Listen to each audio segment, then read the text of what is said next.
अरे हाथ पांव इतने दुबले जैसे गन्ने का तना है। अरे हाथ पांव इतने दुबले जैसे गन्ने का तना है, आंखें पथराई हुई, त्वचा में कमजोरी के पसीने की नमी है। अरे तुमने तो यूरिया और सुपर फास्फेट की भारी कमी। मैंने कहा कविराज, कविता वो भी सुंदरी पे, फसल पे नहीं। कि तभी एक ट्रैफिक पुलिस का कवि आता है, सुंदरी पे कविता बनाता है कि आप आती हैं तो दिल की लाल बत्ती जल जाती है, कि आप आती हैं तो दिल की लाल बत्ती जल जाती है, आप जाती हैं तो हरी बत्ती खिल जाती है। यानी आशाओं उमंगों के सारे वाहन चले जाते हैं, दिल सूना सूना जब हो जाता है। कि आपके बालों की क्या शाइनिंग है, आपके कपड़ों की क्या वॉशिंग है, और पलकें तुम्हारी ऐसी जैसे जेब्रा क्रॉसिंग, और पलकें तुम्हारी ऐसे जैसे जेब्रा क्रॉसिंग है। कुल मिला के तुम में सुंदरता है, तुम में ब्यूटी है।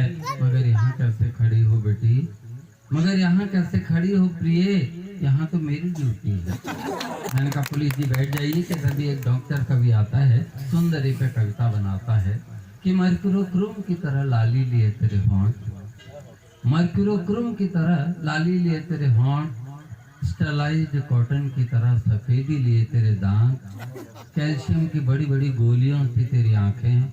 ये आंखें हैं कि इन आंखों से आंखें कहीं और दिखती ही नहीं। अच्छा, दीवार में लिखी हुई ABCD तुम्हें दिखती है?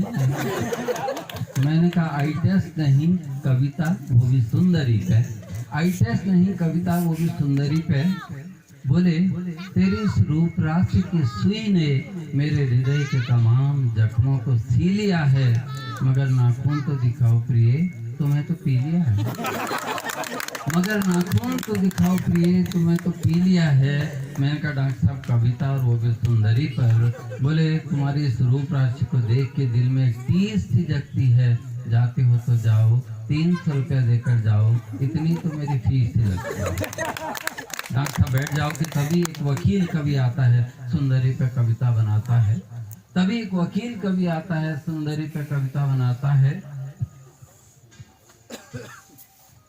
कि तभी एक वकील कवि आता है। मैं इसको जरा संपादित करना चाह रहा हूँ, आप सब मेरी बच्चियां बैठी हैं, सब बैठी हैं, तो ये कविता को मैं वकीलों को जरा सब कम कर दूंगा।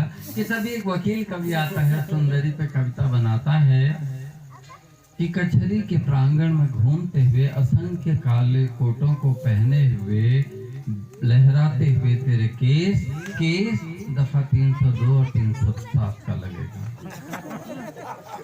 किसी खून के मुकदमे की फाइल की तरह फड़फड़ाते तेरे होंठ, मुवक्किल की खाली की गई जेब की गहराई ली तेरी आंखें, और कचहरी के प्रांगण में घूमते हुए असंख्य वकीलों के काले कोटों की तरह मंडराते तेरे बाल, बाल यानी केस, केस दफा 302 और 307 का लगेगा। मिलॉर्ड ये लड़की खुलेआम जुर्म की किताब पढ़ रही है, इन आंखों से इतने लोगों का कत्ल कर रही है।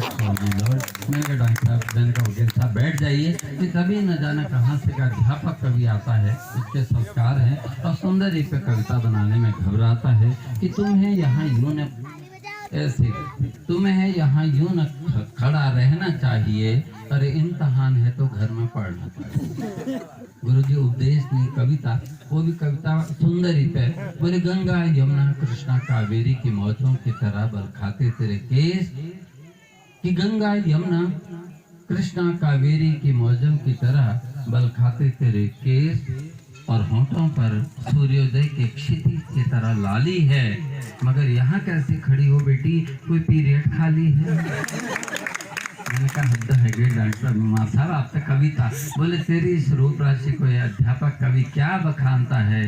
तेरे रूप और प्रकृति के बीच सरकारी और प्राइवेट स्कूलों की सी समानता है।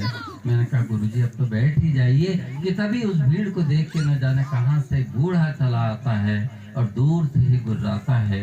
कि कहते तो हो कि सभ्यता और संस्कृति में हम सबसे बड़े हैं, लेकिन एक बिटिया को घेरे इतने लोग खड़े हैं। बोलो बेटी यहाँ कैसे आई हो, बोलो बेटी यहाँ कैसे आई हो।